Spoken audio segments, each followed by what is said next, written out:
tú sabes que nosotros estamos viendo Atributos. los atributos de Dios. En este caso estamos viendo nosotros los atributos morales de Dios, que esos son atributos que Dios comunica al hombre de tal forma que quiere que nosotros seamos igual que Él, ¿cierto? Esos son los atributos morales de Dios. Hemos visto la bondad, la santidad y la justicia, ¿correcto? Y dentro de la justicia hay un tema que dejamos pendiente, que es la ira de Dios, ¿cierto? Es un tema que poco y nada se habla en las iglesias. Se habla, ¿cierto?, del amor de Dios, se habla de su bondad, ¿cierto? Bueno, ¿cómo aplicar estos atributos de Dios a nuestra vida? Bueno, como creyentes, Dorca, debemos saber que Dios en su majestuosa divinidad, ahí encontré la frase correcta, en su majestuosa divinidad, posee atributos que estructuralmente se encuentran en la Biblia a fin de dar a los oyentes una esperanza. Los atributos están en las Escrituras para que tú y yo tengamos una esperanza. ¿De qué? De que los atributos de Dios son reales, total y absolutamente ciertos, y que conforme a ellos, nosotros como seres creados a su imagen y semejanza, recuerda que nosotros fuimos creados a la imagen de Dios, tenemos el DI de Dios, ¿cierto? Y que conforme a ellos, ¿cierto?, nosotros como seres creados a su imagen y semejanza tenemos el deber de aplicar los atributos de Dios en cada andar de nuestra vida. Si usted ama ser un siervo o una sierva, ama su palabra y escudriña de ella, le doy asegurado que será fácil aplicar los atributos de Dios a su vida. Solo tiene que dejarse guiar por el Espíritu Santo, ¿cierto?, de Dios, para conformar su vida y que usted y yo, ¿cierto?, pueda ser realmente un verdadero cristiano con una conversión genuina dirigida por la voluntad de Dios. En las clases anteriores hemos tenido a la vista algunas de las admirables y deliciosas perfecciones del carácter divino. Después de estas meditaciones, creo yo, débiles y defectuosas desde mi parte, de atributos que he intentado hacer, ha de ser evidente que todos nosotros, que Dios es en primer lugar un ser incomprensible, lo dijimos, y maravillados ante su infinita grandeza, nos vemos obligados entonces a usar, decía yo la semana pasada, las palabras de Job, ¿cierto? Job capítulo 11, de los versos 7 y 9, dice lo siguiente, y te lo leo porque lo tengo aquí en el escritorio. ¿Alcanzará tú el rastro de Dios? ¿Llegarás tú a la perfección del Todopoderoso? Es más alto que los cielos. ¿Qué harás? Es más profundo que el infierno. ¿Cómo lo conocerás? Su dimensión es más larga que la tierra y más ancha que la mar. Eso es lo que nos dice Job. Cuando dirigimos nuestro pensamiento hacia la eternidad de Dios, a su ser inmaterial, su omnipresencia, su omnisciencia, su omnipotencia, nos sentimos anonadados, sorprendidos, estupefactos. Pero la imposibilidad de comprender la naturaleza divina no es una razón, hermana Dorca, porque Dios de manera benigna ha revelado de sí mismo, en su palabra se ha revelado de sí mismo. Lo que está en la palabra es lo que nosotros conocemos de Dios, ¿ok? Por lo tanto, sería una locura el decir que, porque no podemos adquirir un conocimiento perfecto, es mejor no esforzarnos en alcanzar parte de ese conocimiento. Yo creo que sería una locura. Por eso que te cito las palabras de Spurgeon, que dice: nada aumenta tanto la capacidad del intelecto y del alma humana como la investigación devota, sincera y constante del gran tema de la divinidad. El más excelente estudio para desarrollar el alma es la ciencia de Cristo crucificado y el conocimiento de la divinidad en la gloriosa Trinidad. Hablando, ¿cierto?, Spurgeon de la teología propia. Eso a modo de introducción. Entonces, respecto a lo que continúa, que es un resumen, ¿cierto?, de las clases pasadas, ¿cierto? Ahí ya está el logo de la clase pasada. Nosotros finalmente lo que vimos es cómo obran al mismo tiempo la misericordia y la justicia de Dios en la salvación. Bueno, veamos un poquitito esto porque solamente es un resumen, hermana Dorca. La justicia y la misericordia de Dios aparentemente son incompatibles, aparentemente. Al fin y al cabo, la justicia conlleva la aplicación de un castigo merecido por una mala acción. Y la misericordia consiste en el perdón y la compasión hacia el infractor. Sin embargo, mi hermana Dorca, estos dos atributos, es decir, la justicia y la misericordia, en realidad forman una unidad en su carácter. Y para entenderlo decíamos que analizábamos estas tres dimensiones de esta complejidad que es, por un lado, la justicia y la misericordia, y las dos obran al mismo tiempo, siempre, siempre, siempre, siempre. ¿Okay? Bueno, veamos el primero de ellos. Ambos atributos son una unidad de su carácter. Mi hermana Dorca, la Biblia contiene muchas referencias a la misericordia de Dios, ¿cierto? Cerca de 900, 200, casi 300 versículos en el Antiguo Testamento y cerca de 60 o 70 versículos en el Nuevo Testamento contienen declaraciones directas a la misericordia de Dios hacia su pueblo. ¿Ok? Eso no lo podemos desconocer. Dios fue misericordioso con los ninivitas que se arrepintieron al oír la palabra de Jonás, quien describió a Dios como, Jonás 4:2, Dios clemente y piadoso, tardo en enojarte y de grande misericordia y que te arrepientes del mal. David dijo en el Salmo 145, clemente y misericordioso es el Señor, lento para la ira y grande en misericordia. Bueno es el Señor para con todos y sus misericordias sobre todas sus obras. ¿Ok? Eso es lo que más o menos podemos decir, que la justicia y la misericordia siempre actúan en favor, ¿cierto?, de quien recibe esta bendición. Pero también la otra dimensión es el pecado del mundo visto por otras deidades. Y hablábamos nosotros un poco del Islam, que el Islam, por un lado, castiga el pecado, pero por otro lado, a veces tiene o no tiene misericordia. Por lo tanto, hay una incongruencia, ¿cierto?, en otras deidades, en Alá, ¿cierto?, en el Islam. Así que nada se compara a este obrar al mismo tiempo de la misericordia y la justicia de Dios en la salvación. Y lo tercero que nosotros vimos, mi hermana Dorca, fue el motivo de su juicio. Bueno, en el Nuevo Testamento, Pablo, el apóstol San Pablo, nos enseña en forma detallada por qué viene el juicio de Dios, ¿cierto? Ahí en Colosenses 3, versículos 5 y 6 dice, haced morir. Ese haced está en tiempo imperativo, es decir, tenemos que hacerlo, no es una opción, ¿ya? Haced morir, es decir, que no influya más en ti, sácalo de ti, que no sea más parte de ti. A eso se refiere la expresión haced morir. Pues lo terrenal en vosotros, fornicación, impureza, pasiones desordenadas, malos deseos y avaricia, que es idolatría, dice Pablo, cosas por las cuales la ira de Dios viene sobre los hijos de desobediencia. ¿Okay?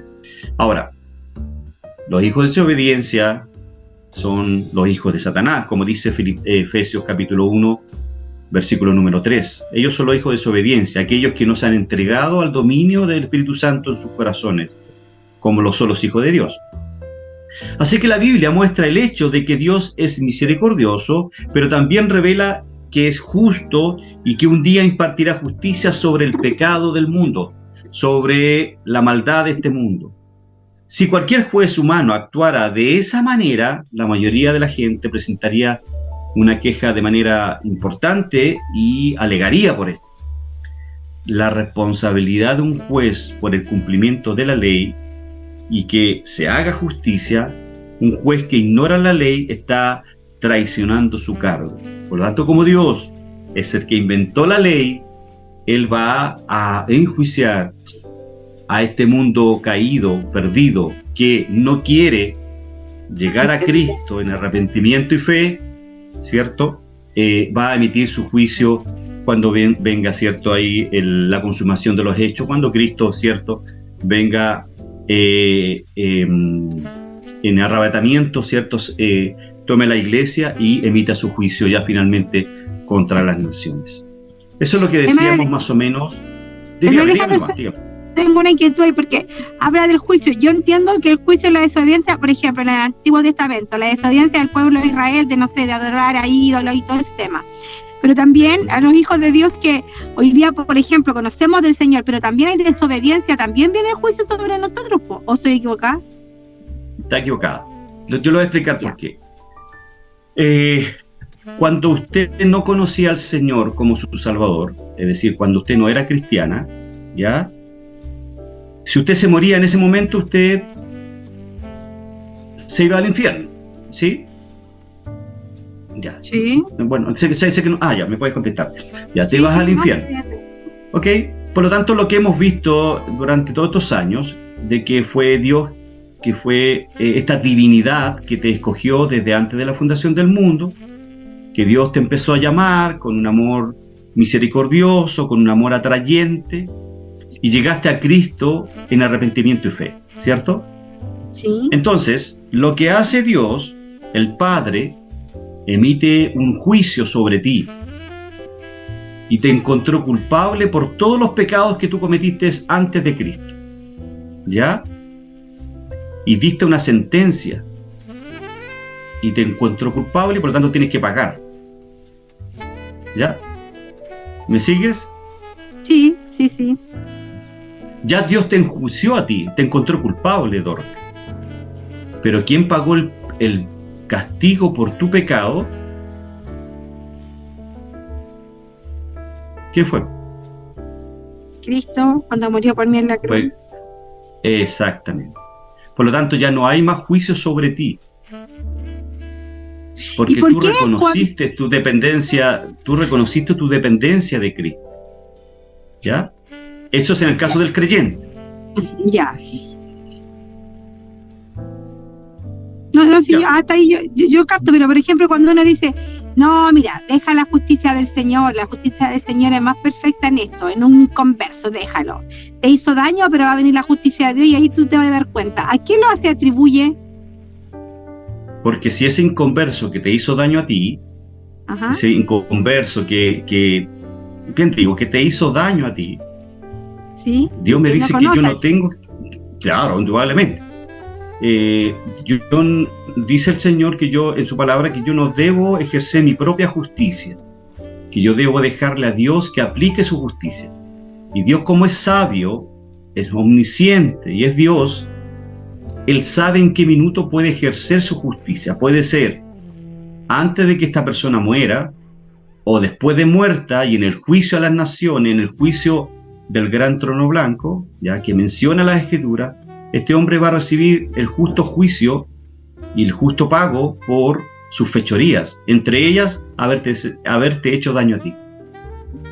Ya. ¿Entiendes? Sí. Ahora, el creyente, después de que es regenerado, sí. ¿ya? Y por ende es una nueva criatura en Cristo, si comete pecado, pueden ocurrir dos cosas. Y hay un pasaje muy claro ahí en el libro de Primera de los Corintios, el capítulo 11, los versos 30 al 31, Dorca, donde el apóstol San Pablo emite una declaración potente y dice que producto del pecado, el pecado era la Santa Cena, de abusar de la Santa Cena. Dice que por ese pecado, por lo tanto el contexto es pecado, particularmente era el pecado de la Santa Cena, ¿ya? Dice que producto de eso hay algunos que están enfermos, hay algunos que están deprimidos y otros que duermen, Esto te lo he explicado varias veces. Y otros que duermen.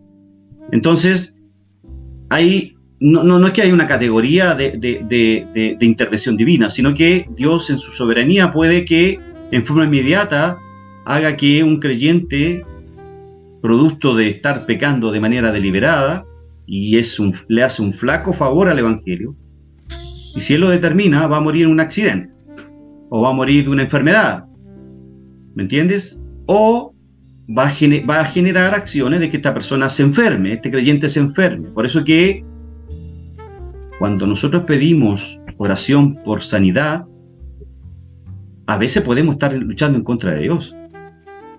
Sí, eso es delicado. Eso puede ser. Sí. ¿Me entiendes? O sea, nosotros nos piden oraciones por sanidad, y ok, oremos, pero siempre pidamos, Señor, que se haga su voluntad, ¿me entiendes? Exacto. Porque no sabemos si es producto de una disciplina, de una corrección, que esa persona, que ese creyente está enfermo. Fíjate que, ya que tocaste es una el tema, variable. Sí, es una variable. Ya que tocaste el tema, acuérdate de David.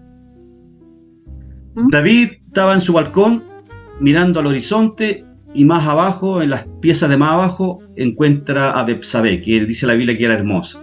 Si la Biblia dice que era hermosa, es que era hermosa. Sí. ¿Y qué es lo que hace David? Se le fueron los ojos para el lado, ¿cierto? Exacto. Y mandó a matar a... no todos. Los que no tienen al Señor al corazón. Los que no tienen al Señor al corazón, los rían. Bueno, entonces lo que hace David, manda a Urías, que era el esposo de esta señora, de esta mujer, y lo manda al frente de batalla y muere. En el fondo fue un homicida intelectual. Para poder estar con la mujer. Entonces, y quedó embarazada. Acuérdate que quedó embarazada, Betsabé, quedó embarazada. Sí. Y ahí viene el hijo del pecado. Claro, no, espérate, ahí quedó embarazada, ¿te acuerdas?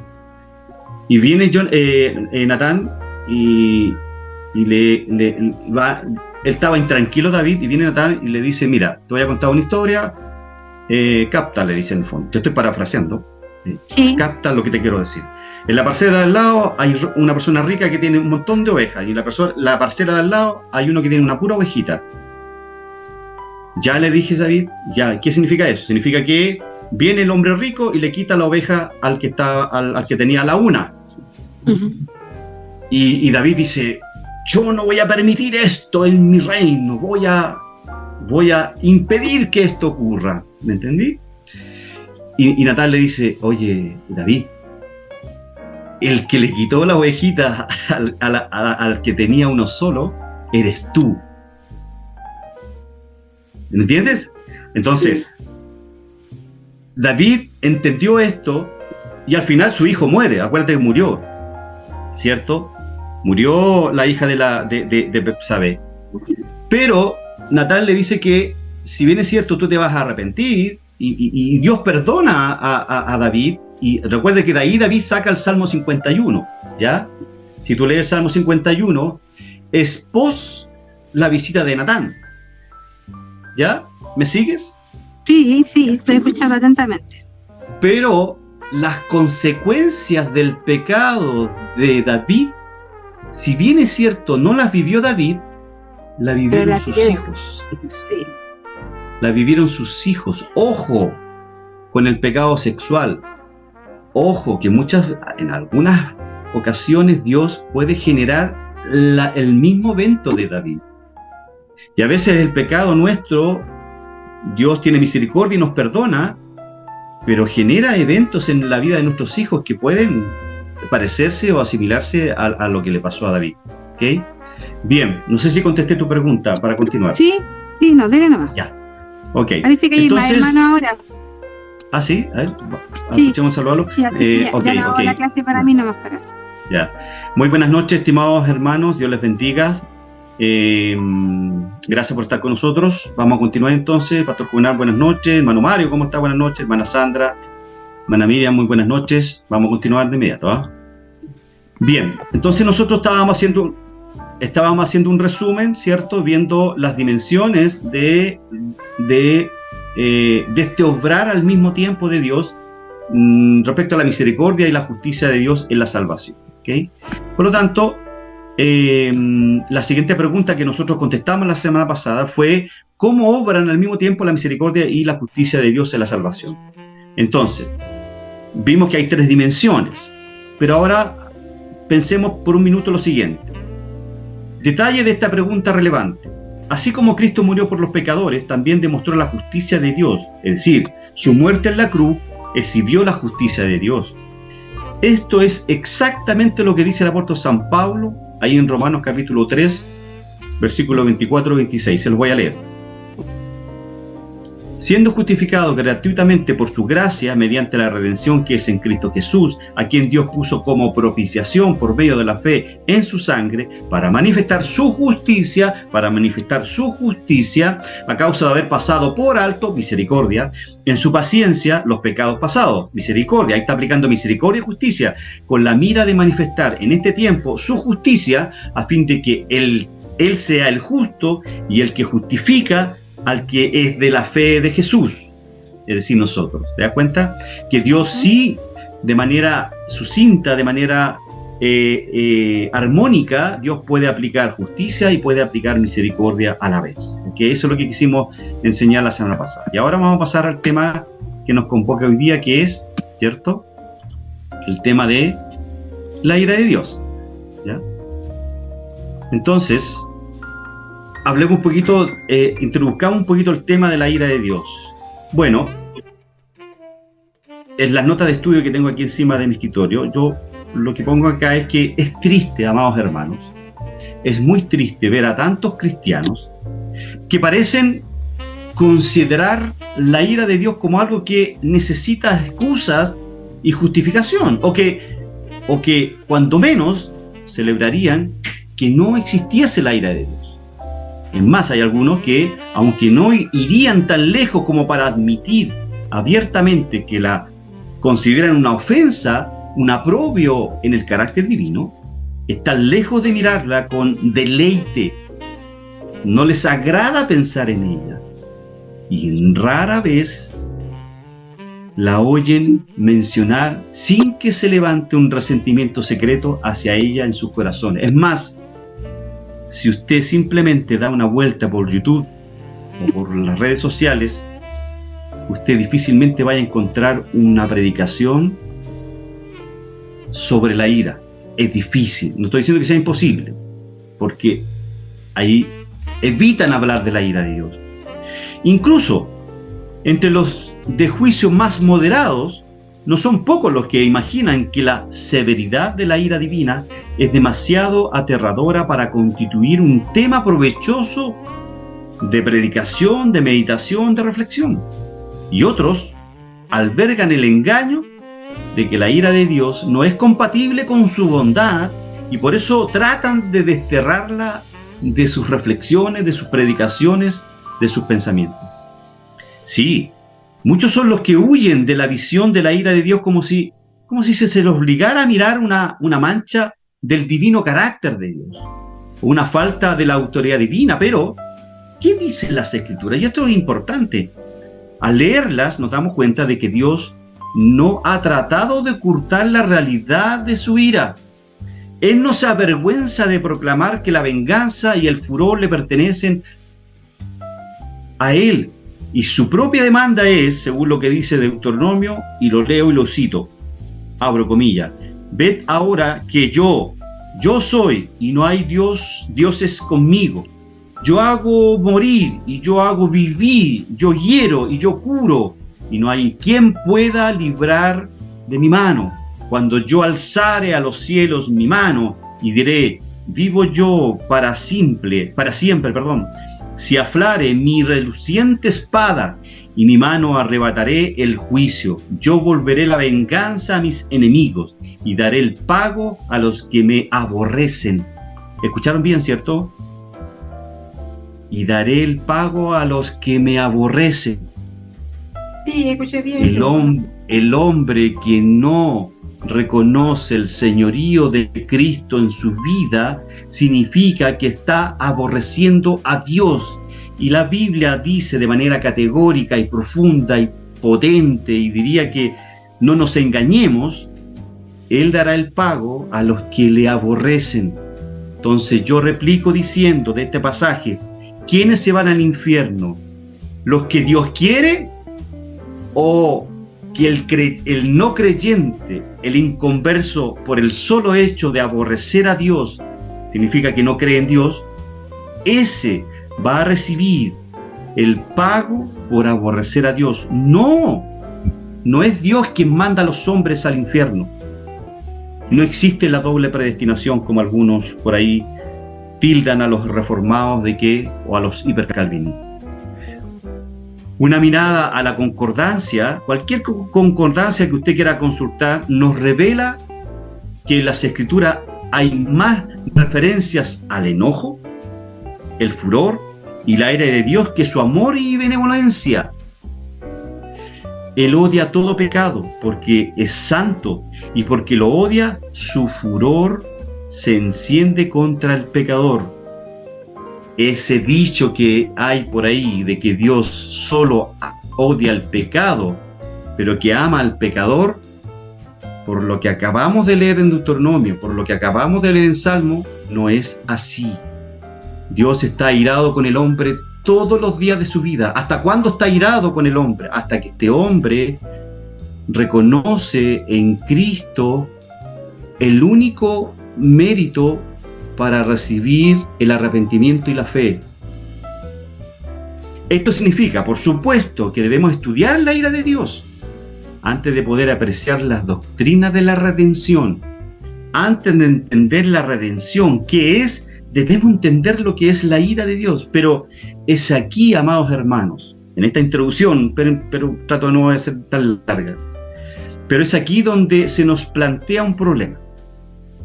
Muchos de nuestros contemporáneos, e incluso muchos cristianos, consideran que la ira de Dios es algo vergonzoso, decía, algo que básicamente no es digno de Dios. Pero poco escuchamos hablar sobre la ira de Dios o el juicio de Dios, decía yo, en los púlpitos, en los programas radiales, en los estudios bíblicos. Existen miles, pero miles de libros publicados que nos hablan sobre el poder de Dios para librarnos de la tentación, la depresión, la tristeza y muchas otras cosas.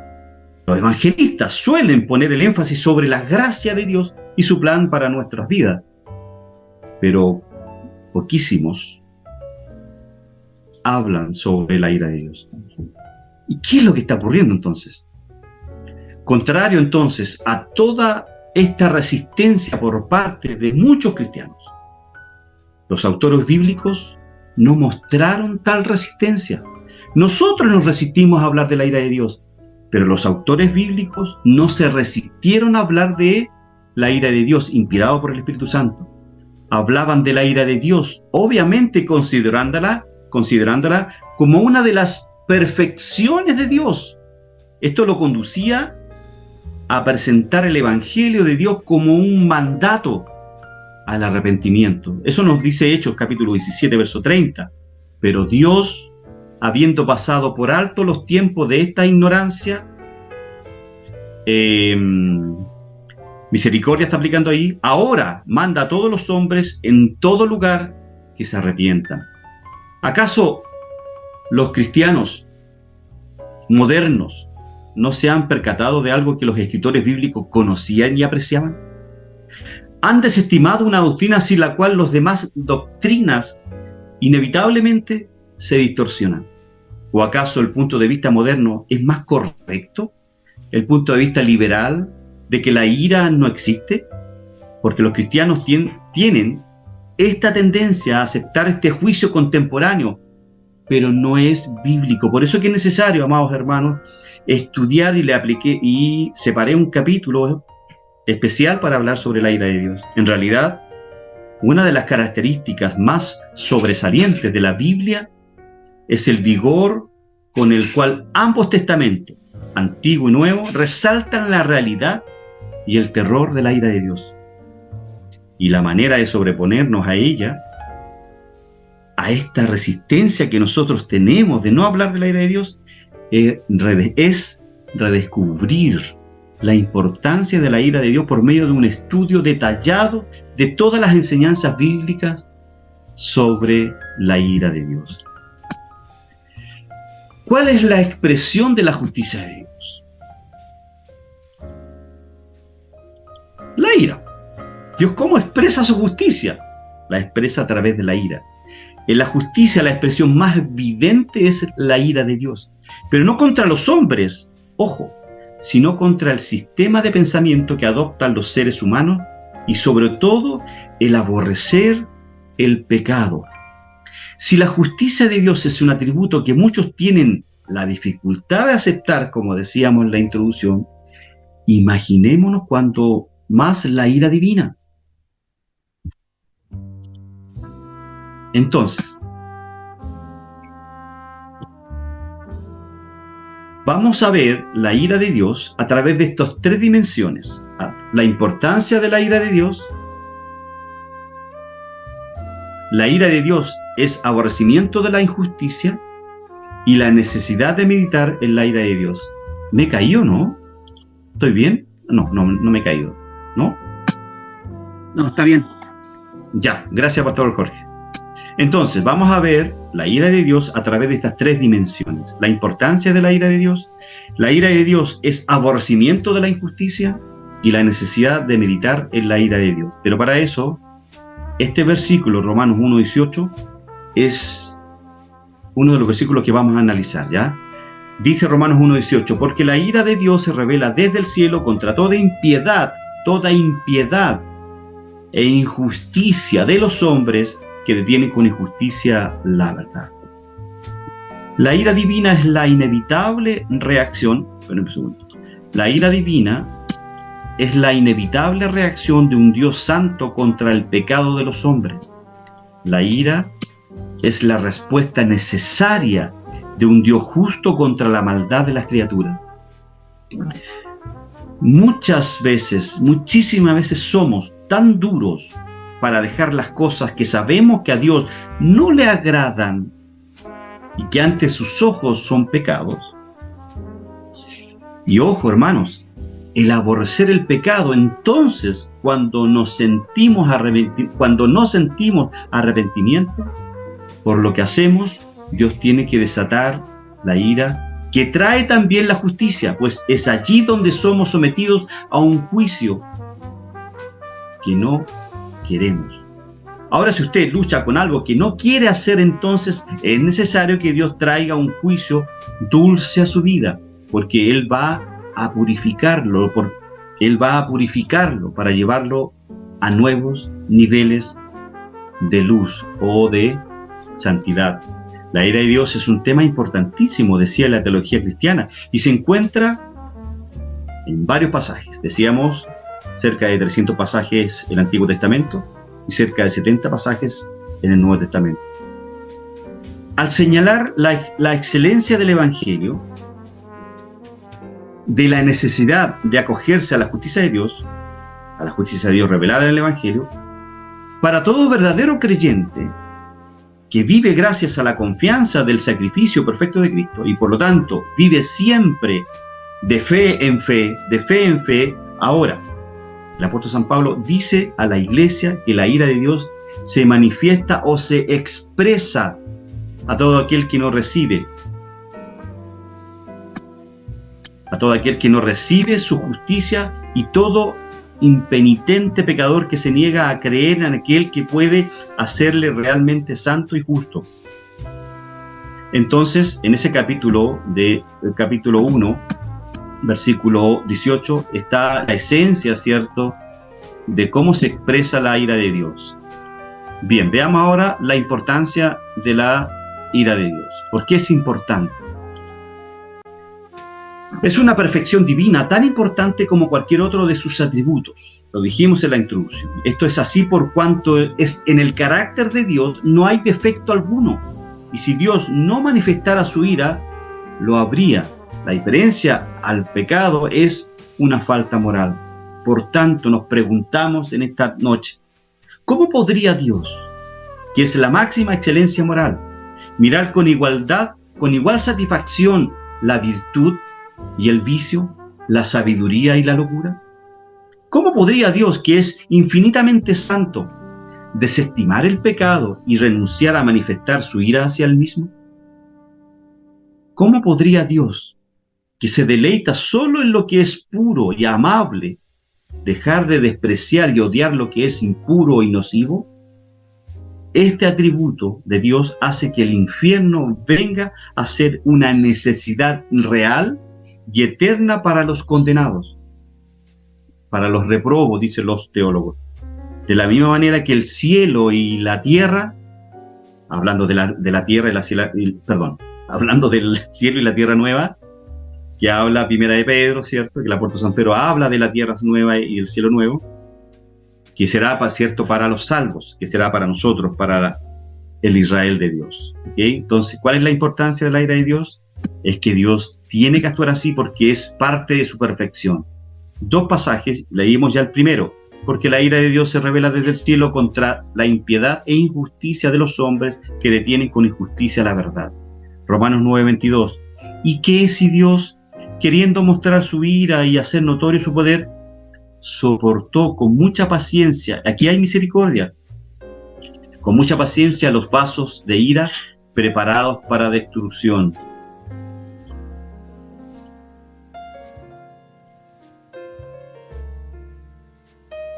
Otro concepto, otra descripción de la ira de Dios. La ira de Dios, dentro de la importancia de la ira de Dios, el Antiguo Testamento habla de la ira de Dios y el Nuevo Testamento también habla de la ira de Dios. El Antiguo Testamento, ahí en Éxodo capítulo 22, versos 22 y 24, dice: a la viuda y al huérfano no afligiréis. Si lo afliges y él clama a mí, ciertamente yo escucharé su clamor, y se encenderá mi ira, y os mataré a espada, y vuestras mujeres quedarán viudas, y vuestros hijos huérfanos.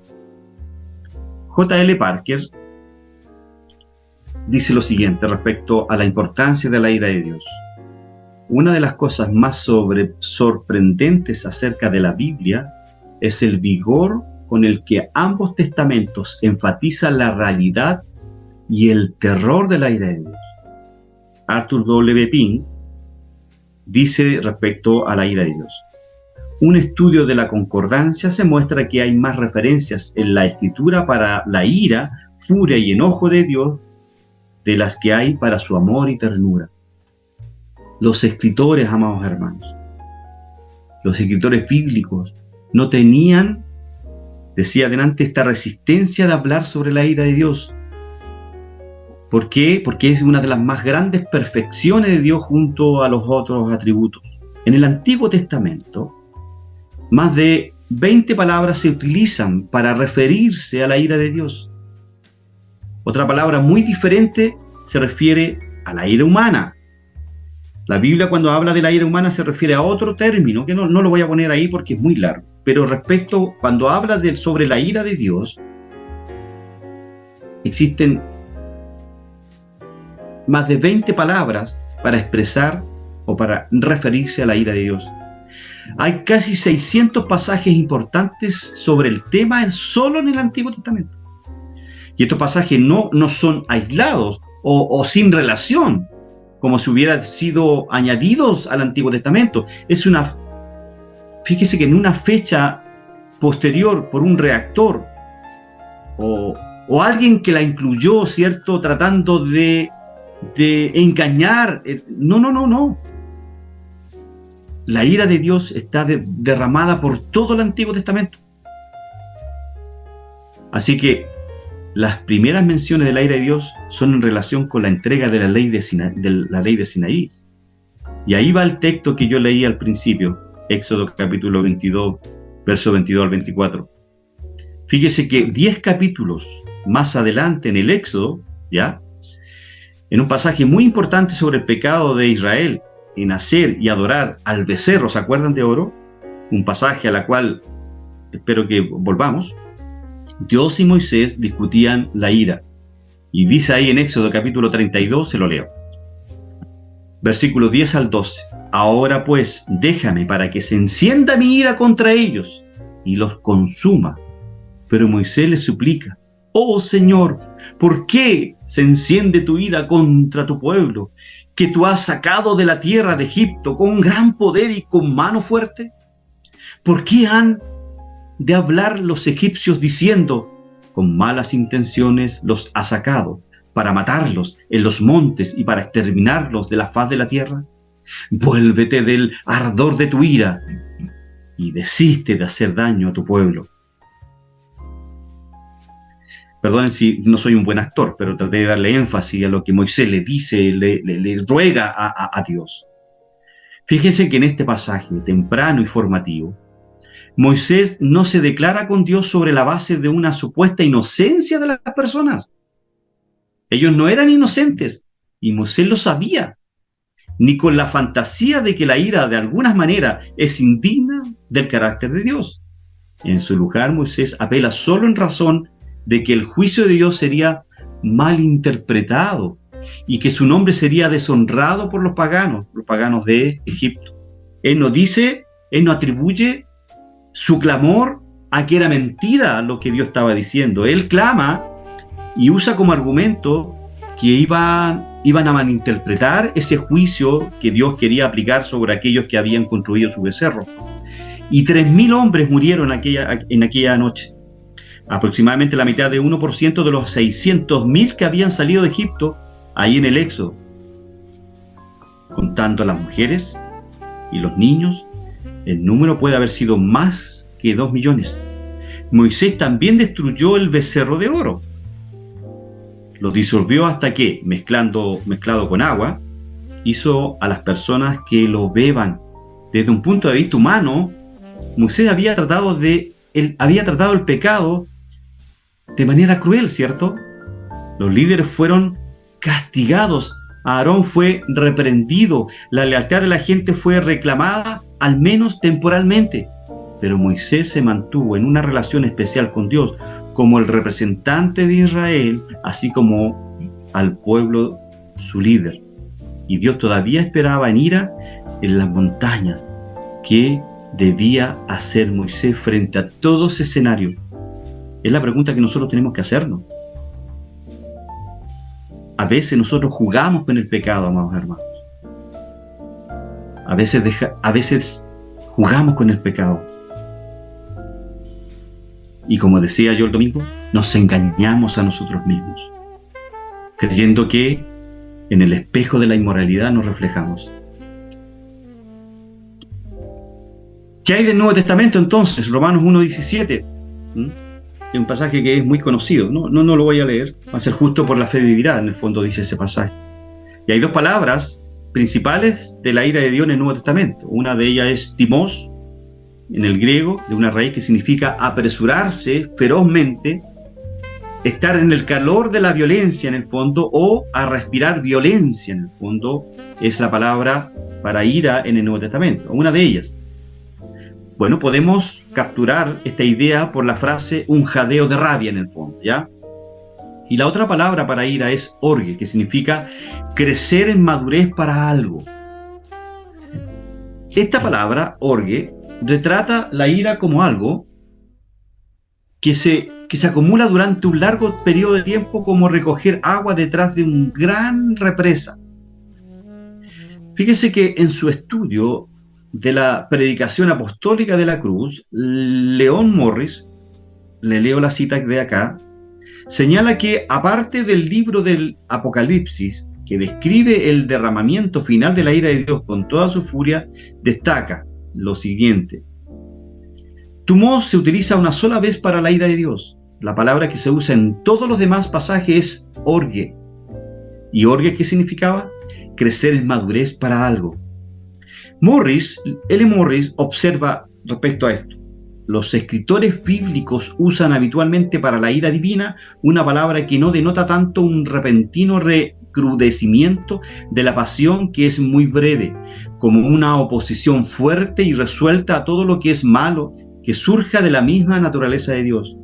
Y John Murray describe la ira precisamente de esta manera cuando escribe en su definición clásica, abro comillas: La ira es la santa repugnancia del ser de Dios en contra de aquellos que es la contradicción de su santidad. Entonces, yo podría decir que nos encontramos con este entendimiento de la ira de Dios en Romanos. En Romanos capítulo número 1, 17 hasta el 3:21. Podría hablar de la ira revelada, pero vamos a continuar. Ahora, la ira de Dios es aborrecimiento de la injusticia. Va en la dinámica de Romanos 1:18. Esto es así por cuanto muestra su desagrado e indignación ante el mal. Es la santidad de Dios puesta en acción contra el pecado, la causa motriz de la sentencia justa que pronuncia contra lo que obra el mal. Dios manifiesta su ira contra el pecado porque es una rebelión contra su autoridad, un ultraje a la soberanía de Dios.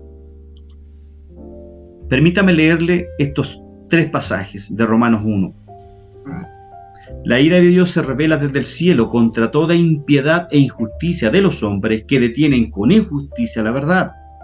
Porque lo que de Dios se conoce les es manifiesto, pues Dios se lo manifestó.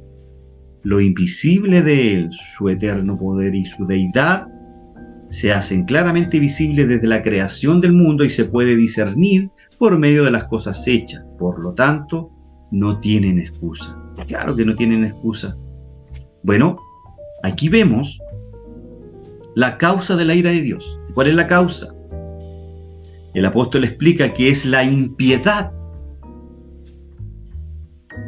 La impiedad e injusticia de los hombres que detienen con injusticia la verdad, lo que causa la ira de Dios.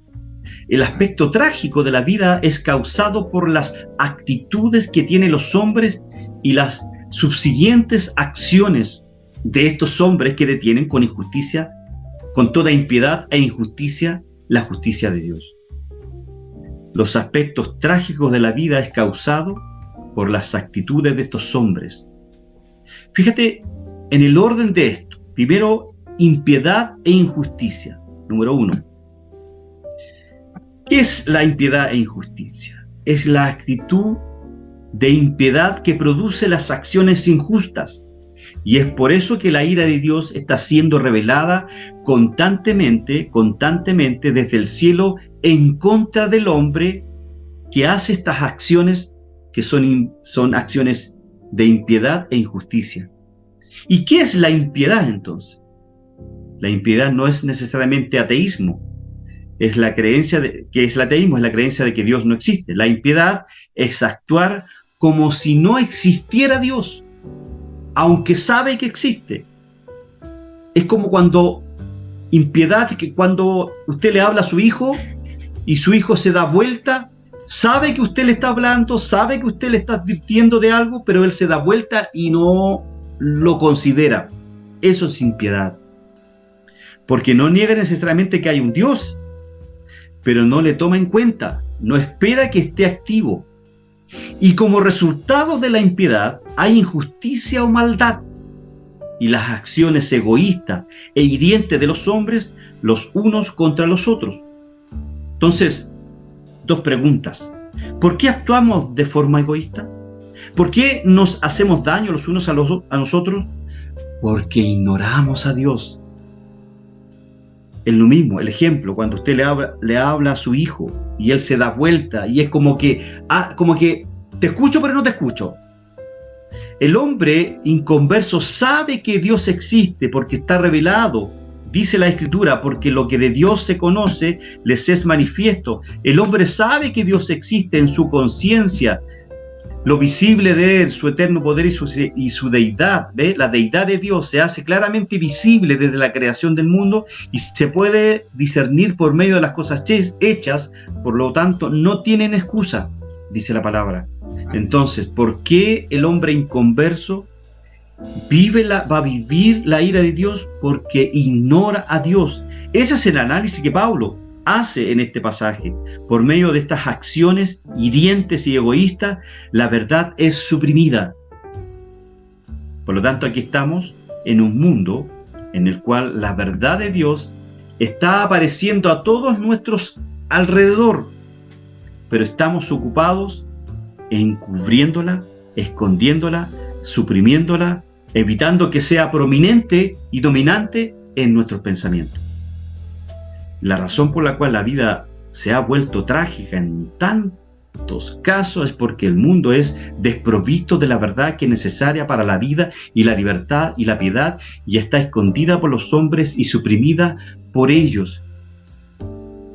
El hombre se ha olvidado de Dios, ha ignorado a Dios. Por eso todas las ideologías que existen en este mundo, las ideologías políticas, las ideologías sexuales, las ideologías culturales, todas estas ideologías han sacado a Dios de la ecuación. Por eso que el hombre lo que está haciendo ahí es impiedad e injusticia. Por eso que va a haber un día de la ira. Insisto, el hombre se va al infierno no porque Dios quiere, porque Dios es paciente. Es paciente, Él espera paciente que el hombre se arrepienta. Pero el hombre se va a ir al juicio eterno porque actúa con impiedad e injusticia, es decir, ignora a Dios. Porque Dios actúa con misericordia y con ira. Recuerden lo que dice la palabra: Dios es tardo para la ira.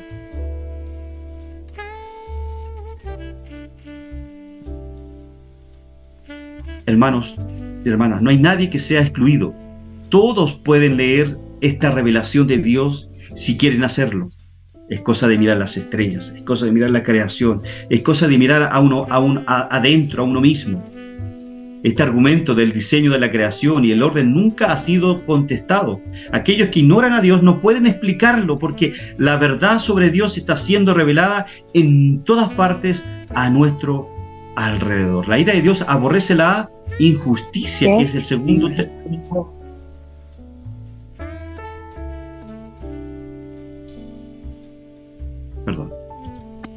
La ira de Dios aborrece la injusticia, que es el segundo término. Ya analizamos la impiedad, que era ignorar a Dios. Veamos la injusticia. Dentro de la injusticia, es el hombre, él muestra su desagrado por el mal. Pues por su naturaleza la santidad confronta el pecado y la acción en contra de él. Dios manifiesta su ira contra la iniquidad y el pecado, ya que estos se rebelan contra su autoridad. Y es necesario que mediante la ira de Dios, esta nos enseña a que debemos aborrecer el pecado si deseamos tener la santidad de Dios, ya que nos enseñaron a disfrazarlo, a maquillarle y acomodarle la fealdad que tiene. Amados hermanos, debemos poseer un temor verdadero de Dios para así elevar nuestras almas en adoración, lo que decía el domingo. Cuando usted levante sus manos en señal de adoración, de 3 glorias a Dios, o 10 o 15, da lo mismo. Pero piense cómo está su corazón frente a Dios. Piense cómo está su vida frente a Dios. Como Santiago dice, nos engañamos a nosotros mismos si creemos que engañamos a Dios. Y la necesidad de meditar en la ira de Dios, que es la tercera dimensión que vamos a analizar en esta noche. La necesidad de meditar en la ira de Dios tiene el objetivo de inculcarnos el odio al pecado como hace Dios, porque nos inclinamos a excusarlo y maquillar su fealdad, como decía anteriormente. Otra finalidad es engendrar en nosotros un temor verdadero a Dios. Por último, para elevar nuestras almas en alabanza por habernos librado de la ira venidera. Para completar nuestra comprensión debemos tratar la santidad de Dios de la manera que lo tratamos. ¿Qué dice A.W. Pink al respecto? La ira de Dios constituye una perfección divina tan importante como su fidelidad. poder o misericordia. Ha de ser así, por cuanto en el carácter de Dios no hay defecto alguno, ni la más leve tacha. La indiferencia al pecado es una falta moral, y el que lo odia es un leproso moral. ¿Cómo podría él, que es la suma de todas las excelencias, mirar con igual satisfacción la virtud y el vicio a la vez, la sabiduría y la locura a la vez? ¿Cómo podría él, que es infinitamente santo, desestimar el pecado y renunciar a su ira? Son las preguntas que yo dije delante, las saqué obviamente de acá. Quizás encontraremos dos dificultades para entender esta característica divina de la necesidad de meditar en la ira. Primero, es porque para el hombre la emoción de la ira tiene una connotación negativa y hasta pecaminosa. Y lo segundo es la dificultad que encuentran las personas que no aprecian ni aceptan hablar de este atributo, y que la ira de Dios que no es congruente con su amor. Y no voy a decir un poco más, que argumentan que hablar de un Dios furioso no está en armonía con su misericordia. No, porque hemos visto que la misericordia y la ira y la justicia y el amor actúan siempre al unísono. Sin embargo, a la luz de los textos que hemos tratado, que hemos citado, ¿cierto?, y estudiado en las láminas anteriores, no podemos aceptar tal afirmación. Todos estos atributos que hemos visto, la ira de Dios, la justicia, su misericordia, su amor, su bondad, son un complemento perfecto. Conocer a Dios, hermanos, exige necesariamente una comprensión correcta de su carácter, y para tal efecto debemos considerar cada uno de sus atributos que encontramos en las Sagradas Escrituras. En cada testamento, antiguo y nuevo, en cada libro y en cada autor encontramos impresa la justicia, la bondad, la misericordia, su amor. De alguna u otra forma, la naturaleza y las características de este Creador. Sin embargo, dentro de todos los atributos de Dios que hemos estudiado hasta el día, hay uno que encuentra una extraña resistencia, no solo entre los incrédulos, sino también entre los cristianos. Tiene que ver con el atributo de la ira de Dios. Yo creo que aquí terminamos. Sí. Bien. Terminamos entonces viendo el concepto de la ira de Dios. Y permítame darle la introducción. Esto yo se los mandé. Esto es un paralelo que hago entre la justicia de Dios y la ira de Dios. ¿Ok? Conclusión. Permítame concluir con el tema de la ira, ¿cierto? Uno de los atributos de Dios que despierta en mí un sentido de dependencia e insignificancia es la santidad de Dios. Cuando escuché por primera vez que Él, debido a su santidad, no puede tener comunión con el hombre pecador, entendí por qué, en su soberanía y gracia, entregó a su propio Hijo para salvarnos.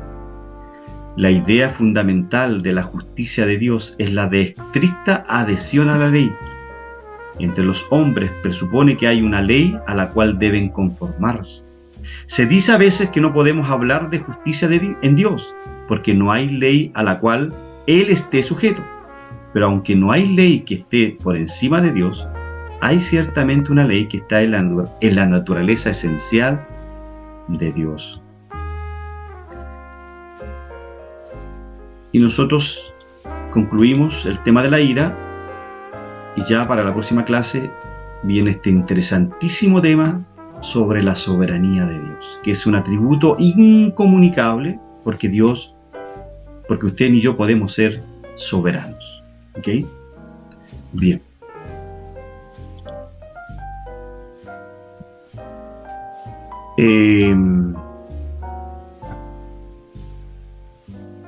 Voy a abrir los micrófonos para consultas y comentarios. Dejo abierta los micrófonos, la posibilidad de que ustedes puedan consultar, preguntar o puedan comentar. Si no, terminamos la clase de hoy día. Pastor Jorge, por favor, ¿podría elevar una oración y saludar a los hermanos?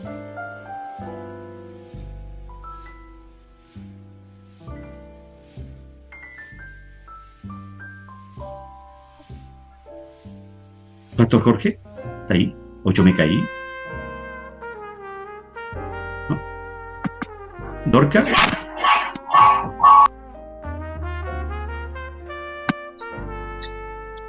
¿Me escuchas? Ahora sí, sí te escucho, sí, sí, sí.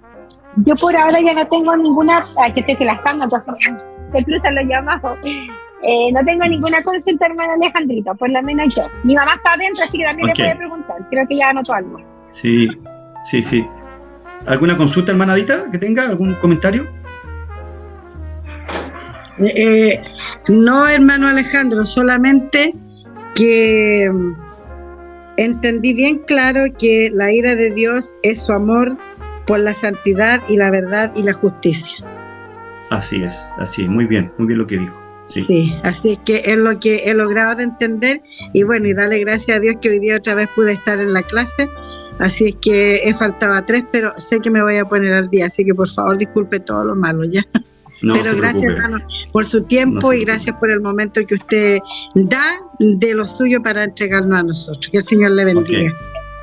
Ok, gracias, hermana. Ya bien, hermana María Luengo, ella tiene su micrófono abierto. Hermana María, ¿quiere hacer alguna consulta? Me encantó este tema de la ira de Dios, no lo había visto nunca así, aprendí mucho. Claro que no sé cómo interpretarlo en este momento, pero ahora nochecita voy a seguir estudiándolo bien, porque también yo lo anoto en mi cuaderno y todo, así que me gustó mucho, pastor, mucho me gustó este tema de hoy día. Hermano Alejandro.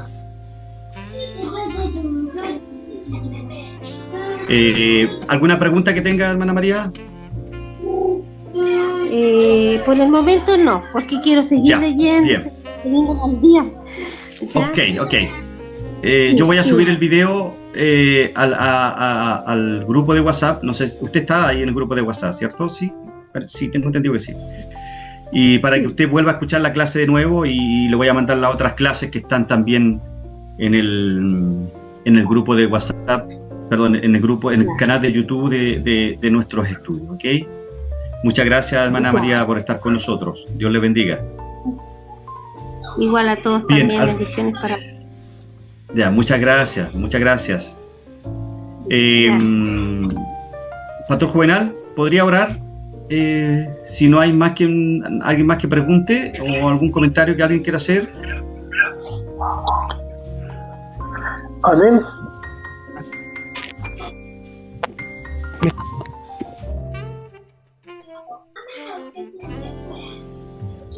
¿Aló?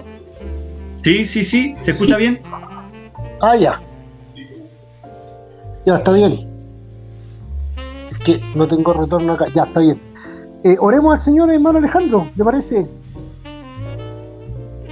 Vamos a orar, vamos a pedir al Señor bendiga esta clase. Amén, por favor, sí. Teología propia y este atributo maravilloso de la ira de Dios. Vamos a orar al Señor Padre en el nombre. Amén. Te damos gracias, Dios mío, por darnos esta oportunidad de poder estar, Señor, frente a la palabra, Señor, frente a las verdades, a las doctrinas, Señor, que nos entrega la palabra. Gracias, Señor, por abrir nuestro corazón y hablar a nuestra mente, Señor, a nuestro espíritu, abrir nuestro entendimiento, Señor Jesús, para poder conocer, Dios del cielo, lo que dicen las Escrituras acerca de ti. Gracias, Señor, porque podemos observar con asombro este importante atributo, Señor, de la ira, que es propio, Señor, de ti, de tu carácter y de tu perfección, La ira es propio de tu perfección, Señor, considerando la justicia, considerando tu santidad, Señor. Era imposible este atributo, Señor, que no estuviera en tu carácter divino, Dios mío. Y, Señor, nos asombra entenderlo, observarlo, verlo como cualquier atributo, Señor. Nos somos invitados a observar la grandeza, Señor, por medio de tus perfecciones divinas. Bendice, Señor, esta clase, bendice a quienes han participado en ella, bendice a nuestro hermano Alejandro, Señor, que tiene el tiempo, se da el tiempo, Señor, y el trabajo de poder preparar este material, Señor, y permite que nuestra mente y nuestro corazón capte estas verdades, Señor, las podamos digerir, absorber, Señor, y entenderlas, Dios mío, Padre Celestial, porque son parte importante de nuestra vida de fe. Gracias, Señor, por esta clase maravillosa. Bendícenos, te lo pedimos en el nombre de Jesús. Amén y amén. Gracias, Amén. mi hermano. Gracias a usted. Hermanos queridos, pueden prender sus camaritas ahí, sus micrófonos, y poder despedirnos ya para que nos vayamos a descansar a casita. Creo que todos estamos cansaditos ya. Hermana María, Dios le bendiga. Hermana Sandra, ¿cómo está usted? Pastor Jorge, ¿cómo está? Buenas noches. Buenas noches, hermano Mario, allá a Guatemala. Dios les bendiga. Chao. Cuídese, hermana Marcia, Dios le bendiga. Que Dios le bendiga. Nos vemos Buenas noches, miércoles, sábado y si Dios domingo. quiere. hermano Ale, yo tengo que escuchar la clase de nuevo. Mucha pena. Ok, no hay problema. Sí, no se preocupe, yo voy a subirla, mañana la voy a subir. Hermana Marcia, ¿cómo está? Ya. Buenas noches. Buenas noches. Voy a subirla bendiciones. mañana para que la escuche. Chao, que estén bien. Buenas Bye, bye. noches, Sábado y chao, domingo. que estén bien. Sábado y domingo Chao. nos encontramos en la iglesia. Dios les bendiga. Dios les bendiga. Chao. Invitado hermano Mario Chile al culto del sábado y domingo. ¿Está con su hijo, hermana María? Luengo, está con su hijo. Él es su hijo, ¿sí? A Dios les hijo, bendiga, hijo. cuídate. Chao. Ahí la familia del hermano Mario, Dios les bendiga. Un abrazo. Familia de la hermana Marcia abrazo. también ahí. Dios bendiga a su esposo. Oh, hermana Marcia, un abrazo, ¿cierto? Dios Dios le les bendiga, un bendiga. gusto conocerle. Un gusto. Un abrazo a la distancia. Un abrazo. Chao. Bendiciones. Dios les Dios bendiga. les bendiga.